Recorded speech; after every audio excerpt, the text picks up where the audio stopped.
নবীজি বলছেন, আল্লাহ আমার একটা দোয়া শিখাও না। দোয়া? আল্লাহ বলছেন, কিসের দোয়া? এমন একটা দোয়া শিখাও যে দোয়া করলে আমার একটা উম্মত জাহান্নামে যাবে না।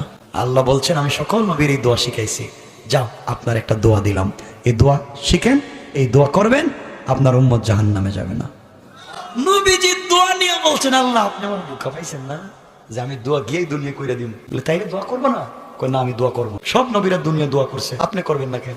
কয় আল্লাহ আমি তো করতে চাই, মনে শান্তি পাবো না, কারণ আমার মরার পরে কিয়ামত পর্যন্ত আমার উম্মত আসবে, ওই নান্দাইলের এক মাঠে বৈশা বৈশা ওয়াজ শুনবে ঠান্ডার মধ্যে।